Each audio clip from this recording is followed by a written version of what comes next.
on the L, where strategy meets accountability and leaders learn what it takes to truly elevate. Today we're talking about one of the most common frustrations leaders face, which is underperformance. And I want to thank you for being here, and let's get into this episode. So, most leaders assume that underperformance is a people problem when it's often a diagnostic problem. And before correcting performance, we have to identify the root cause. Why aren't they performing at the level I need? Why do they keep having to follow? Why do I keep having to follow up? Why does this team have so much potential but so little consistency? And here's the mistake many leaders make: they assume underperformance is a people problem. They assume my team lacks work ethic, they don't care enough, we just need better talent. But more often than not, underperformance is not a talent issue. It's a leadership diagnostic issue. Because before you can fix performance, you have to correctly identify what is causing it. And this is one step that a lot of leaders miss. So, when we're looking at that, too many leaders diagnose performance issues emotionally instead of strategically. They react to frustration instead of investigating root cause. So today, I want to challenge you with this. Before labeling someone an underperformer, ask yourself whether you have properly diagnosed the issue. Because most performance problems fall into one of the five categories: skill gap, unclear expectations, disengagement, leadership deficiencies, or broken systems. So we have to pause. Strong leaders will pause before reacting and assess the true source of those performance issues. So, as we talked about the five performance gaps, we want to use this diagnostic to determine whether the issue is related to capability, clarity, motivation, leadership, or systems. So, issue, our first concern could be skill gap. Sometimes the person simply lacks the capability. They may need additional training, lack technical proficiency, be inexperienced in the role, need coaching or mentorship. You cannot discipline someone for what they have not been developed to do. If the issue is skill, the solution is development. I think that this is one of the main issues I see a lot of times. And it's interesting because, too, if you're in the workforce, then you heard the saying, it's not what you know, but who you know. And sometimes this can become an issue when you're hiring who you know based on relationship versus hiring them on their skill and their capability to execute in the position. The next gap is clarity gap. Sometimes people are not underperforming, they are unclear. They do not fully understand the expectations, the priorities, the standards, what success looks like. Leaders often overestimate how clear they have been, and unclear expectations create inconsistent results. If the issue is clarity, the solution is communication. That communication is really important because sometimes we'll say contradicting things. So if you know that someone may not be performing up to par and you tell them in private, but then you say, hey, publicly, you're doing a great job, that's inconsistent. And it creates a clarity gap. because really someone who's probably not committed to performing well or doesn't understand the full scope of what they're supposed to be doing, when you tell them they're doing a good job, they're confused when you come back and say they're not. So it's important to make sure that in that clarity, we're being very clear and we're consistent in our communication. Our next gap is the motivation gap. And sometimes people understand the expectation and possess the skill, but they just lack internal drive. Why? Because they may feel disconnected from purpose, feel undervalued, lack engagement, see no incentive for excellence, or maybe experiencing burnout. If the issue is motivation, the solution is engagement and alignment. And when I think about feeling disconnected from the purpose, I think again this is where that is not what you know, but who you know comes into play. Because they took the job, that person took the job, but they really probably were not committed to whatever the mission and vision is that the company has. Sometimes it may also be the fact that they're too familiar with the supervisor. And so, of course, the motivation's not there. Feel undervalued. We're in a tough economy right now. So people don't feel like they're probably being compensated fairly for the level of work that they're expected to deliver. Lack of engagement. It just may be, that just overall, they hand you a book, they hand you an SOP, they hand you a template, and you barely even see your supervisor. You barely ever see your co-workers or your peers. See no incentive for excellence. I mean, if I'm operating at a high level and someone else isn't, then it's like, wait a minute.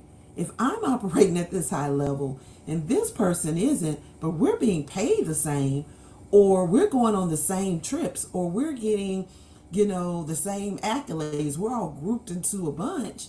What's the point of me performing at my high level of excellence? And then be experiencing burnout. And burnout is easy, man. You have to keep your eye on your subordinates, even the leaders too, because burnout can be a huge reason why your team may be underperforming. And that's really, I think that's more common than we give credit to because of this higher expectation of delivering work, delivering on expectations, and also the fact that there are less positions, but the work is still there. Your team may have had 8 people and now you're down to 3, and you're still expected to put out the same amount of output as 8 people would. All right, so our next gap is our leadership gap. And sometimes the performance issue is not the employee, it is the leader. I know it hurts. I know you may not want to hear it, but it's true. This is the hard truth. Many teams are underperforming because leadership is under leading. Examples include inconsistent direction, poor communication, micromanagement, lack of coaching, failure to address issues, weak accountability. Sometimes the team is not broken, the leadership approach is. And what I've seen in this area when it comes to leadership gap is, again, we go back to it's not what you know, but who you know. And sometimes what happens is when you hire on someone that you know, or even if you come into a position and maybe you find common ground with someone or a couple of people, now all of a sudden the way that they're held accountable is different from the way others are held accountable. And the other thing too is that when it comes to inconsistent direction, some people are told things that are going to be coming up where others aren't. Failure to address issues and weak accountability. We know that these are issues that really do make a work environment sometimes almost intolerable. And I think that when we're looking at performance and underperformance, we always want to look at the employee, but we have to remember too that we have to look at our leadership too. What are they saying? Not just what are they saying overall, but what are they really saying, not just to us, but to everyone, even those up under them. So poor leadership practices such as micromanagement, again, inconsistency or lack of coaching can definitely drive team underperformance. Our next gap is system gaps. And this is when the workflow is broken because leaders, I'm sorry, that was a noise, but system gaps can occur when we have sometimes the person and the leader are both capable, but the systems are failing. And that comes into like inefficient workflows, broken processes, poor resource allocation, unrealistic workload expectations, lack of tools, support.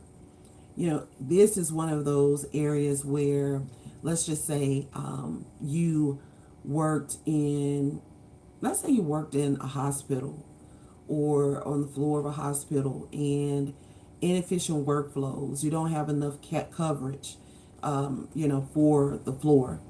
The workflow doesn't work and doesn't make sense. You need this person. You need your administrative assistant to overlap with another one. Just the scheduling issues, broken processes. The thing is that sometimes people want to stay to what they've always done, but the problem is that was 10 years ago or that was 3 years ago, and now with AI and all the technological advances, there's times when we have to kind of catch up to what systems are being used. And I think that sometimes people want to hold on to what they've been doing, and that's what causes those broken processes. Because you kind of want to create this cliff notes. You'll use it because they say you have to, but you'll only use it as much as you have to say you're using it. Otherwise, they still want to use the old stuff, and that can hurt the process as well as the workflow. Poor resource allocations. Look, you've got the money, but you can't get the equipment, supplies, or resources that you need. Unrealistic workload expectations. Just like I said, if you had a team of 8 and now you're down to a team of 3, but you're expected to still output work for 8 people, that's unrealistic. It just really is. And lack of tools or support. And I think that this is really one of the huge areas that I don't feel like leadership wants to really review. I don't think that leadership really, really wants to see what that looks like when there's no support. Nobody wants, I think, to be in a space where they don't feel like they're supported from the lower level to the higher level. Doesn't mean you get your way. Doesn't mean, you can always, kind of think that you can go above someone to get what you want. But I do think it's important that you feel like you're being heard, and that that you're being heard, and the situation is being assessed from a 360-degree approach. So you can't coach people out of broken systems. And sometimes the process is the problem. You'll have people that come to work and they want to work. But, I mean, the system is broke. So how can they show up as their best selves when the systems have gaps? When we talk about leadership challenges or those challenges for leadership, we have to think first the underperformance of the team, and I think be very, very honest with yourself. So the next time someone on your team underperforms, pause before reacting and diagnose the issue through these 5 lenses. Is this a skill gap? Is this a clarity gap? Is this a motivation gap? Is this a leadership gap? Or is this a systems gap? Because leaders who skip diagnosis create misdirected solutions. And misdiagnosed performance issues lead to unnecessary frustration, poor morale, and avoidable turnover, as well as ineffective management. This is very important to pay attention to. We've all been in places where morale is low, right? So we know that strong leaders diagnose before they decide. Strong leaders require diagnosis before decision making and strategy before correction. It's not just this quick flip, decision. And I think also too, you have to come into things with with open eyes, not always coming with preconceived ideas or notions about situations, work environment, and people. So this is really one of the most important things that I think is strong leaders do not just respond to performance issues, they diagnose them strategically. Because the real job of leadership is not simply demanding better performance, it's about creating the conditions where performance can improve. If this episode added value, share it with another leader in your network.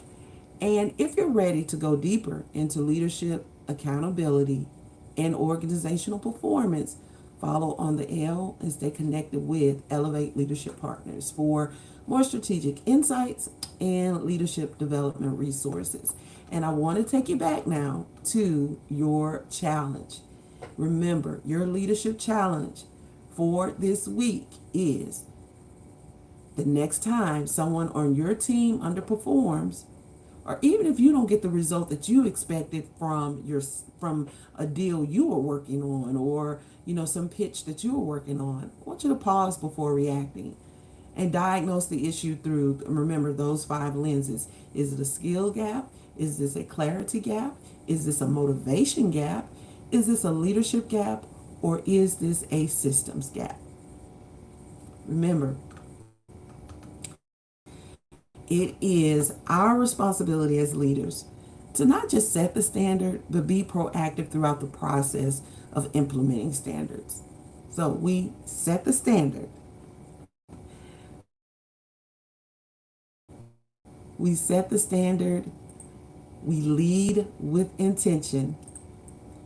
And we elevate with impact. Say it with me one more time. We set the standard, lead with intention. You in the next episode.